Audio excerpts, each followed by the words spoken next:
Yeah. Jim Bowman. Tanner Risto. Trevor Smith. Tanya Taylor. Dean Stegman. Brian Sandman.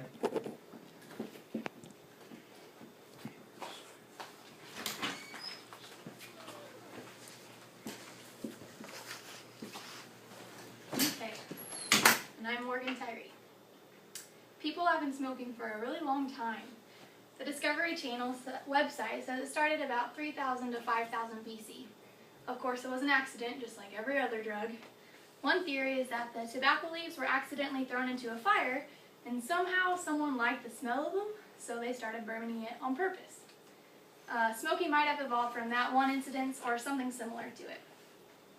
Everyone now knows that smoking is severely detrimental to your health, yet people keep doing it.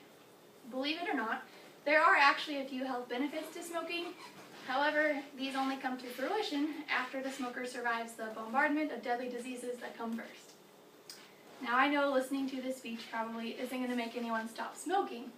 My purpose for giving this speech is to make you think twice next time you or someone that you know picks up a cigarette. I know everyone already realizes the health risks associated with smoking, but I'll reiterate them, as well as attempt to make the harms more genuine and put smoking in a different perspective. What is in a cigarette? The American Lung Association informs us that there are more than 4,800 chemicals in a cigarette smoke, and nearly 50 of them are known carcinogens, meaning they cause cancer. You might even recognize the names of some provided by CCAP: formaldehyde, nicotine, arsenic, ammonia, carbon monoxide, and yes, tar.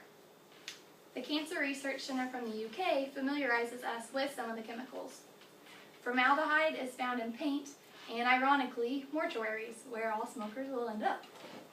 One of the chemicals, cadmium, is found in batteries. Carbon monoxide, as we all know, is found in car exhaust. Ammonia is found in fertilizers, as well as explosives and toilet cleaners. Hydrogen cyanide is a poisonous gas. It's responsible for most of the damage done to the heart and the blood vessels in smokers. And we know that smoking is the culprit behind so many diseases. Smoking is largely responsible for causing lung cancer and is responsible for 90% of lung cancer deaths. CCAP also lists 11 other kinds of cancer caused by smoking, including throat, stomach, and kidney cancers. What about COPD? You know, the disease that makes it really hard to breathe?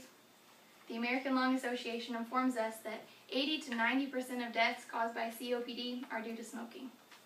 How about heart disease, reduced blood circulation, stroke, aneurysms, and emphysema? Yep, we can credit those to smoking. Smoking can even lead to rotting teeth, yellowing skin, thinning hair, psoriasis, slow healing wounds, infertility, fatigue, wrinkles, and the infamous bad odor.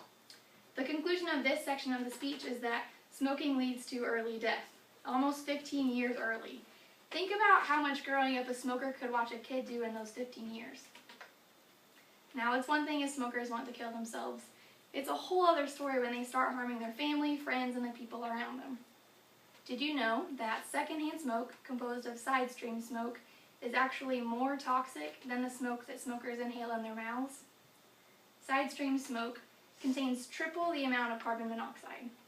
Cadmium, the battery component, is 5 times more potent in side stream smoke, and ammonia is 55 times more prevalent in secondhand smoke. Secondhand smoke is classified as a Group A carcinogen by the EPA, so smokers are killing non-smokers. They're giving all of us lung cancer and heart disease. Children of parents who smoke are often victims of secondhand smoke. They develop asthma, colds, and ear infections. Smoking has been tied to sudden infant death syndrome, and it harms the unborn baby as well. Smoking is responsible for 20 to 30% of low birth weight babies. So, who is actually interested in ingesting all of these chemicals and harming their bodies? Who actually smokes? According to the American Lung Association's data from 2009, over 20% of adults smoke. That statistic is down 50% since 1965. Matthew Green also has some good information about the demographic of smokers in the U.S. Males smoke more than females, 22% or 17%. Native Americans smoke the most at 31%. Whites' rate of smoking is about 21%, and Asians smoke the least, just over 9%. Blacks and Hispanics smoke 20 and 12% respectively, placing them between whites and Asians. 29% of people below the poverty level are smokers, compared to only 18% of people above the poverty level. People with an undergraduate degree smoke at a rate of 10%, high school graduates smoke at a rate of 24%, and 45% of people with their GED are smokers. Now, none of these statistics were surprising to me. Those are about the rates of people that I witnessed smoking. Smoking is definitely becoming less popular. We just learned that the rates decreased 50% in 50 years. Less people begin smoking now because we're more aware of the dangers. Also, smoking isn't the cool thing to do anymore. We've moved on to other stupid options. So why do people still smoke? Honestly, I'm baffled at why people start smoking in the first place, especially if they started in the last decade when we're all aware of the dangers. Truth is, you can't really research and write an article on that. There are no facts and figures. There are plenty of theories, but the reason lies within each individual. Some people might do it due to peer pressure. I think that mainly affects those my age, kids in high school, up to those who are about the age to be finishing college. They see their friends doing it, they don't want to be left out, they're curious and adventurous and place a lot of weight on fitting in. I think that is absolutely the worst reason I've heard. Everyone now knows that smoking will kill you.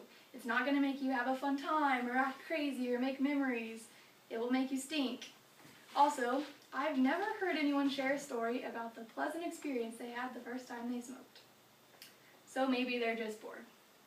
The cigarettes are accessible, they have nothing else to do.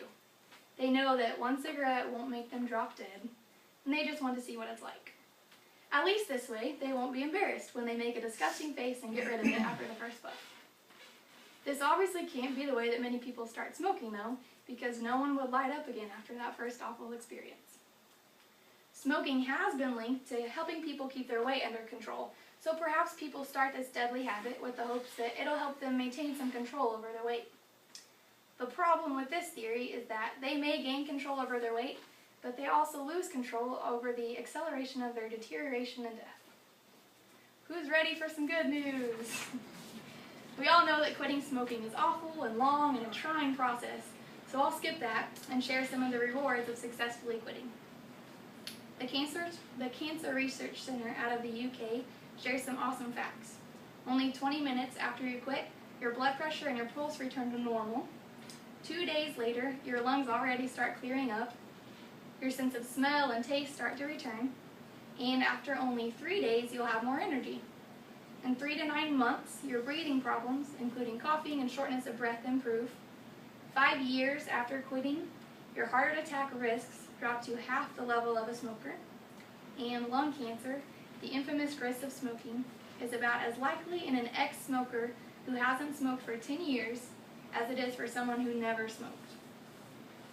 So can we all agree that smoking is bad for everyone? Not only the smokers, but also the people inhaling secondhand smoke as well. Nothing in a cigarette is good for you. All of the chemicals are slowly killing those who ingest them. Surely now you're equipped with some knowledge that can help someone not pick up that first cigarette. You can be the voice of reason and help them find an alternative to keep them from becoming a statistic. And now you can give smokers something to look forward to if they quit. I'm also hopeful that hearing my point of view will help you realize your own. The only people talking about smoking are those doing it. We need encouragement from those of us who don't smoke. We can be responsible for some healthy peer pressure next time someone is considering smoking.